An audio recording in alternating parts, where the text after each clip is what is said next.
शं वरुणः शन्नो भवत्वर्यमा शन्न इन्द्रो बृहस्पतिः शन्नो विष्णुरुक्रमः ॐ शान्ति शान्ति शान्तिः।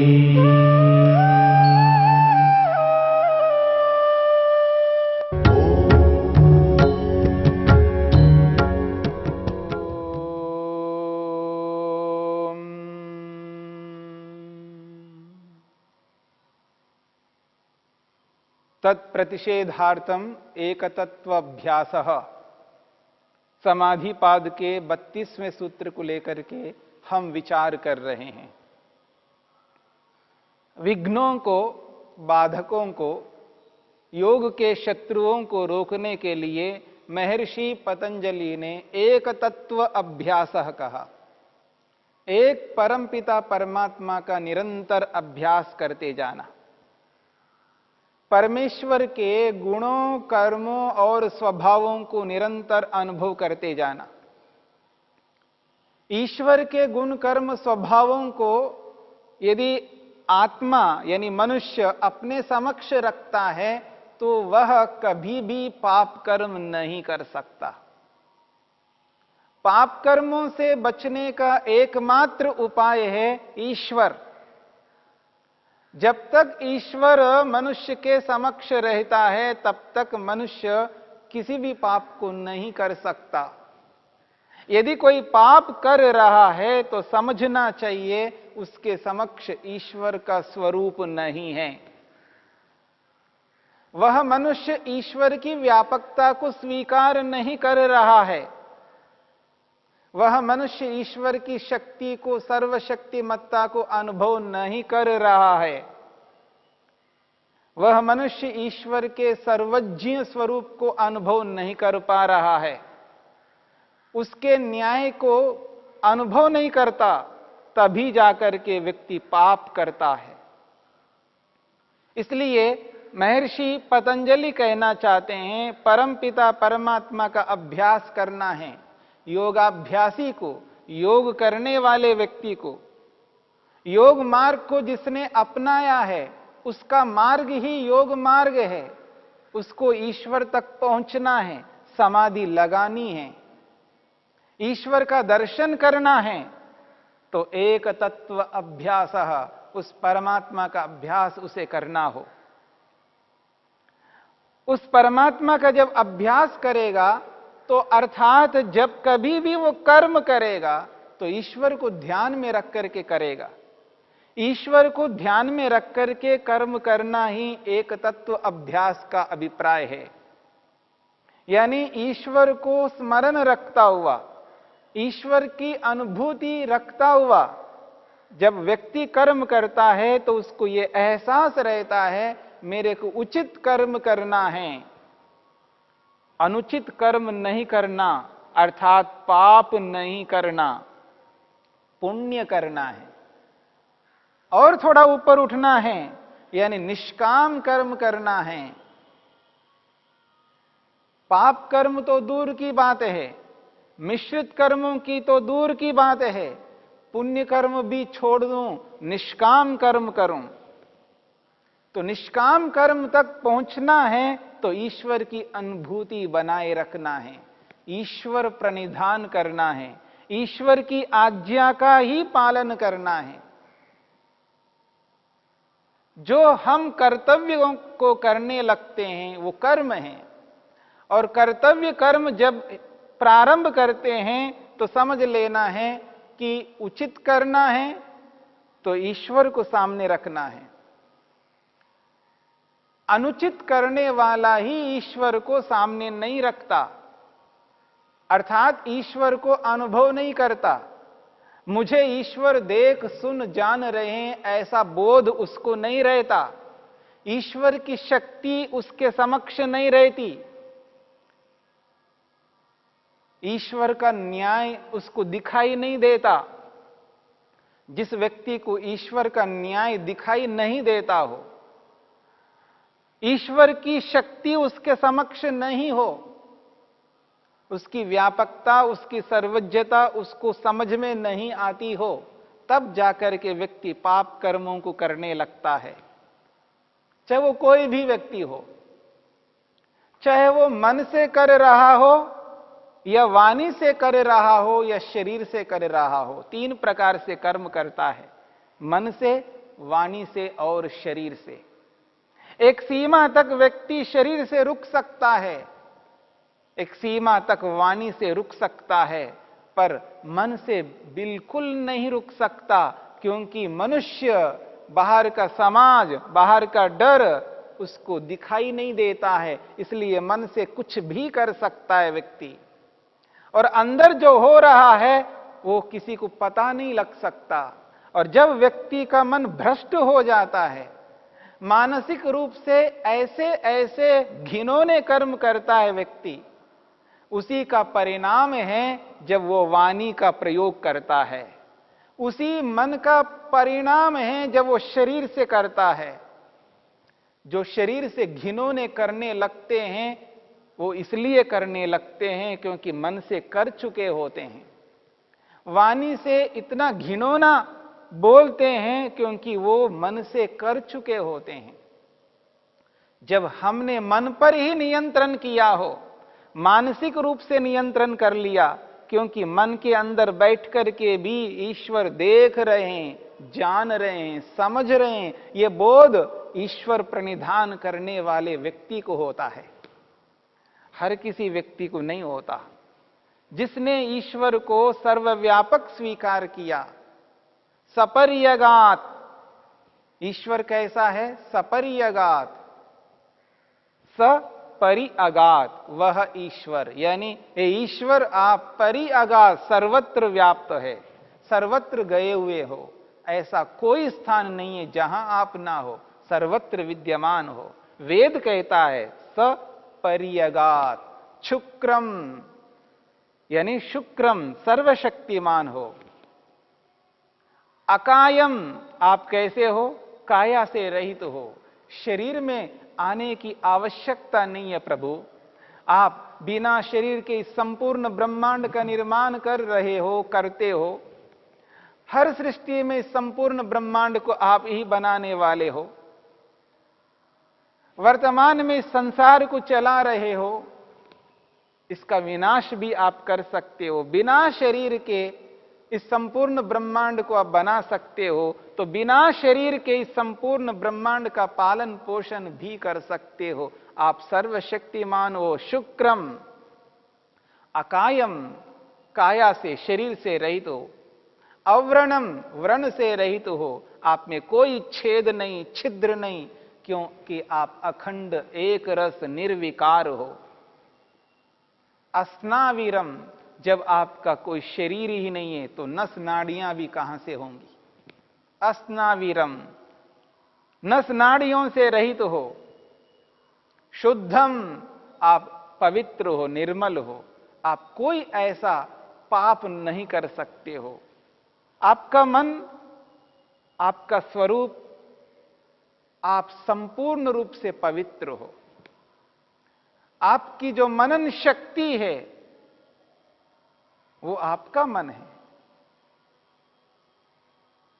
आप जो संकल्प करते हो, वो संकल्प करना रूपी जो सामर्थ्य है वो भी आपका मन हो।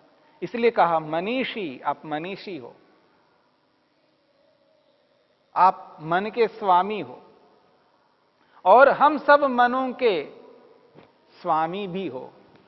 हमारे मन में जो कुछ भी हो रहा है वो आप जानते हो, समझते हो।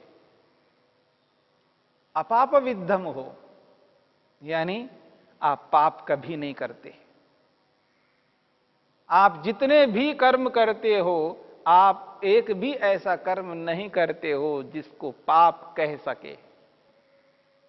सृष्टि की उत्पत्ति से लेकर के सृष्टि के विनाश तक न जाने आप कितने कर्म करते जा रहे हो।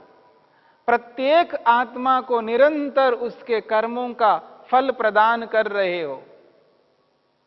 प्रत्येक व्यक्ति के कर्म को आप अनुभव कर रहे हो। कोई ऐसा कर्म कभी नहीं करते हो जो पाप से युक्त हो, अपाप विद्धम। कवि हो, सर्वज्ञ हो, संपूर्ण ब्रह्मांड को उत्पन्न करने वाले आप कितने ज्ञानी हो, इस ब्रह्मांड को देखने से ही पता लगता है प्रभु। आप सर्वज्ञ हो, मनीषी तो हो ही आप,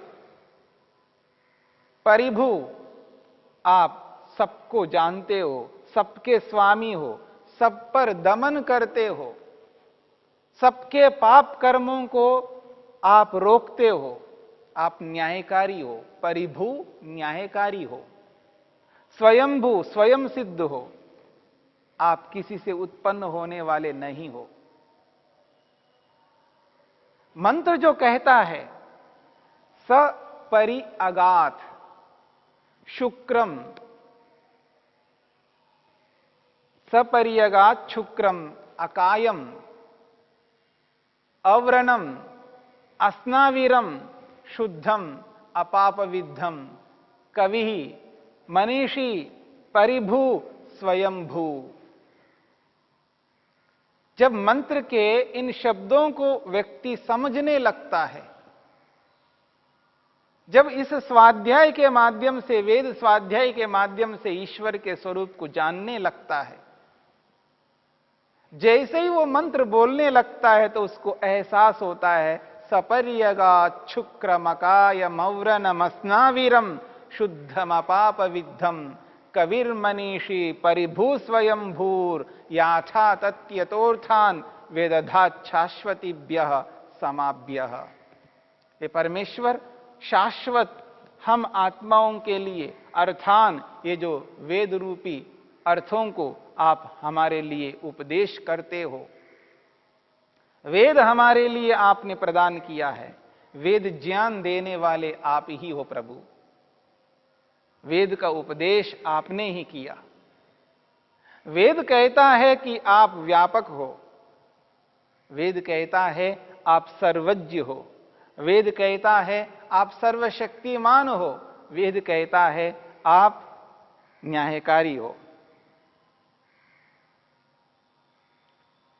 सपर्यगात, इससे ईश्वर की व्यापकता का बोध होता है। शुक्रम से सर्वशक्तिमत्ता का बोध होता है।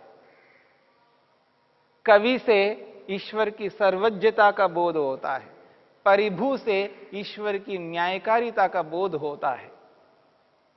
ईश्वर के जितने भी गुण कर्म स्वभाव हैं, इन सबको जब व्यक्ति वेद के माध्यम से जानने लगता है, तब उसे एहसास होता है ईश्वर क्या है, ईश्वर का कैसा स्वरूप है।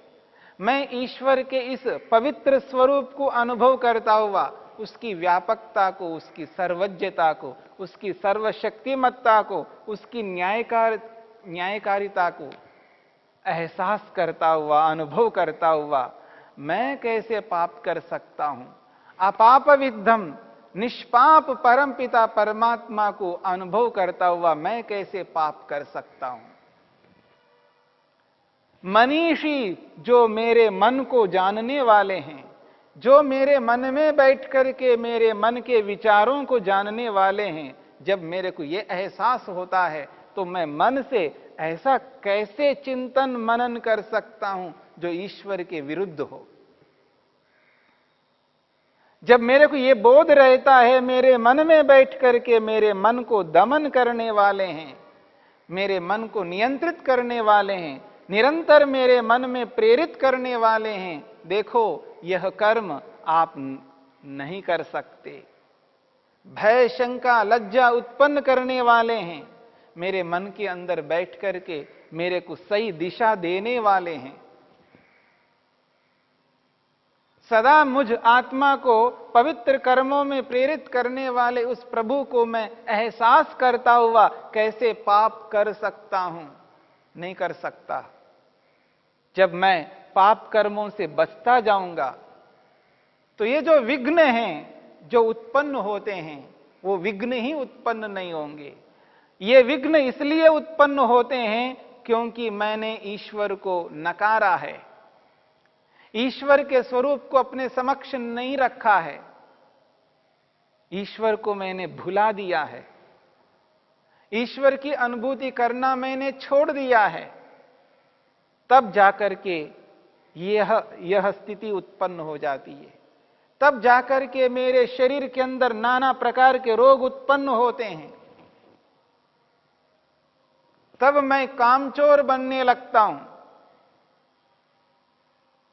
जब स्वाध्याय करना ही मैंने त्याग कर दिया, वेद को पढ़ना ही बंद कर दिया, जब मैं स्वाध्याय ही नहीं करूंगा तो मेरे मन में तो संशय ही संशय उत्पन्न होते जाएंगे, क्योंकि बिना ज्ञान के मनुष्य में संशय पैदा होते हैं। ईश्वर की आज्ञा का जब पालन नहीं करता है तो व्याधि उत्पन्न हो जाती है। ईश्वर की आज्ञा का पालन ही नहीं करता व्यक्ति, ईश्वर के अनुरूप नहीं चलता, ईश्वर की आज्ञा का पालन ही नहीं कर रहा है तो अकर्मण्यता सामने आ जाती है, कामचोर होने लगता है व्यक्ति, अपने कर्तव्यों को करता नहीं है व्यक्ति। जब व्यक्ति व्याधि से ग्रस्त होने लगता है, अकर्मण्यता से, कामचोरपन से युक्त होता है, इसलिए होता है क्योंकि ईश्वर की आज्ञा का पालन नहीं करता। इस बात को समझने का प्रयत्न करना है। ईश्वर को स्मरण करने का कितना बड़ा लाभ होता है, इस बात को एहसास करना है। जब ईश्वर के स्वरूप को आत्मा समक्ष रखते हैं, अपने समक्ष रखते हैं, अपनी दृष्टि में रखते हैं, अपने सोच में रखते हैं, अपने विचारों में रखते हैं, तो उसका परिणाम है कि हम पाप कर्म नहीं करेंगे, अनुचित कर्म नहीं करेंगे, तब व्याधि अपने आप हमसे दूर होती जाएगी। ये जो व्याधि हमारे समक्ष आती है इसलिए क्योंकि हम ईश्वर की आज्ञा का पालन नहीं करते।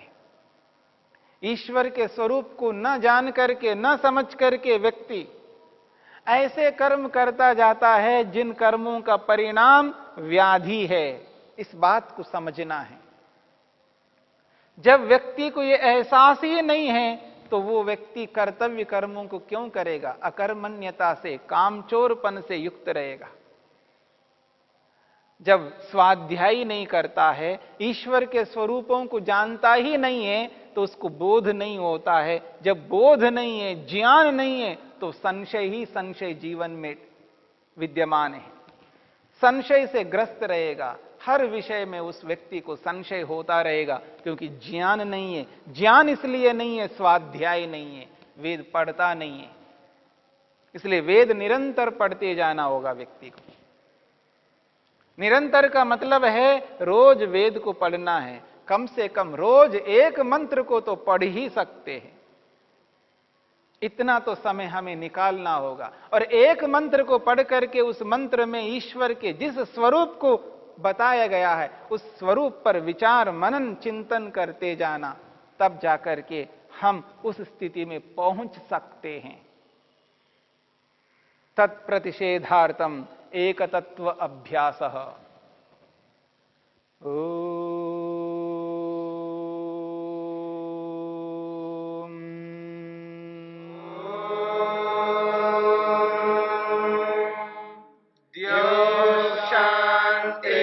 शांतिरंतरिक्षं शांतिर्पृथिवी शांतिरापः शांतिरोषधयः शांतिः वनस्पतयः शांतिर्विश्वे देवा शांतिर्ब्रह्म शांति सर्वं शांति शांतिरेव शांति शाम